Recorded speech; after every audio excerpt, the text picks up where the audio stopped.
Well, we always like to. The thing about this club is almost all of the sponsors are Tasmanian businesses like John and Steve, and all of those businesses are prepared to put their hard-earned money into a club that we hope is doing great things on the floor, but also great things in the community. So we think as a board it's really important to report back to them about how their money's being spent and what achievements. Everyone can see the achievements we made on the court this year, but the fantastic thing at the end of this season is the club is now completely debt-free. We will end up with a modest cash surplus in the bank.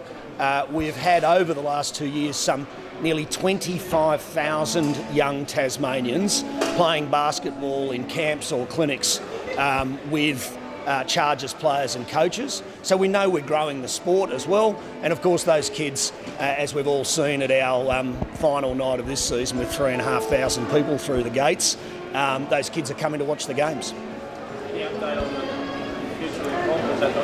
No, I'm really happy to talk about that actually. Can I say I am 100% confident that all three Tasmanian Seaball teams will continue to play in Australia's premier winter basketball roster. Now that will evolve and change over time, and there's been some speculation about that. We've got a personal 100% guarantee from the chair of Basketball Australia. I'm in conversations with the CEO of Basketball Australia, and the three Tasmanian Seaball clubs are working very closely together to make sure that we have some real influence for the benefit of Tasmanian supporters and sponsors of our clubs.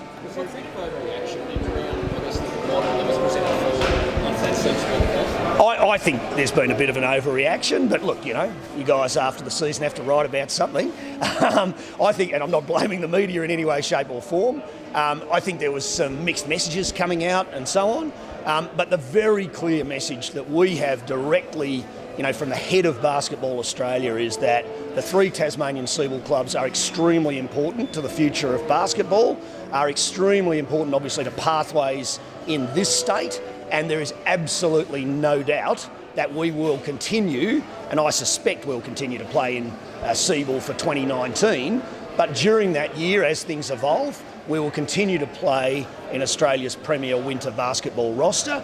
There is potential and some real excitement around this that given that we'd just won a championship, in the future it might be that championship team goes to play against the champions in New South Wales, the champions in West Australia, champions in Queensland for a truly national club championship, which would be a really exciting thing, I think, for the future of the Chargers. Has the Nine TV broadcasting deal been a bit of a roadblock getting the NBL bid off the ground? No, I don't think so. I think there's a really huge audience for basketball, and I think with the incredible engagement we've had with the Southern Huskies brand, what we're seeing, I think, is not only Tasmanians wanting to support the club, but actually lots of expat Tasmanians who are living in Melbourne or Sydney, but also there's been a sort of outpouring of support from the whole Australian basketball community who want new, fresh teams and fresh brands and fresh clubs they can support in the NBL. 6,000 people over 2 week period. Is that the benchmark moving forward now in terms of crowd figures? Look, what I can say is that in our 3-year plan, we said we wanted by the end of 2019 to be averaging crowds of about 2,500. We have grown over the last 2 years our crowds by 140% on average, and obviously with the 3,500 crowd we had this season, the biggest basketball crowd in Tasmania for 20 years since the Devils' days. I am certain that every one of those 3,500 people left the stadium on that Friday night satisfied with their with the value they got for the entertainment, the game and the sports and the whole family atmosphere. So I'm actually really confident that we will continue to significantly grow our crowds next year, and I'm very confident we'll hit that average mark of 2,500. And I think if we can hit finals again next year, there's no reason why we can't aim for a 4,000, 4,500 crowd.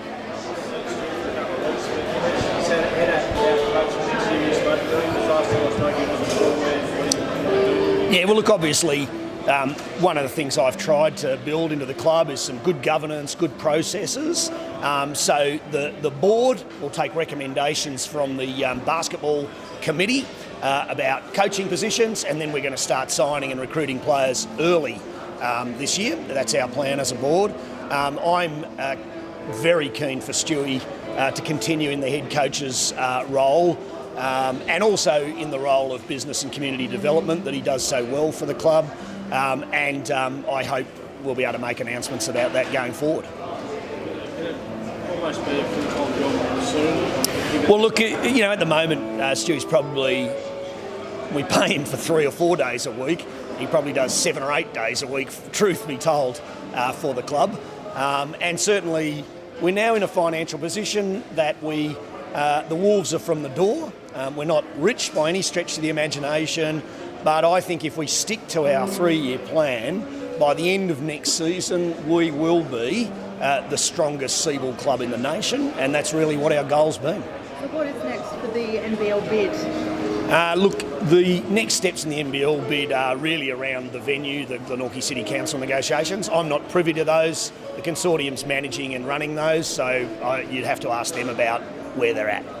Do you have any people you like that in your past role? Sorry, did I? Do you have any people you wait for that? Oh, look, my take on this is my role in the Huskies is to facilitate, to make introductions, to hopefully build the brand and excitement about an NBL team.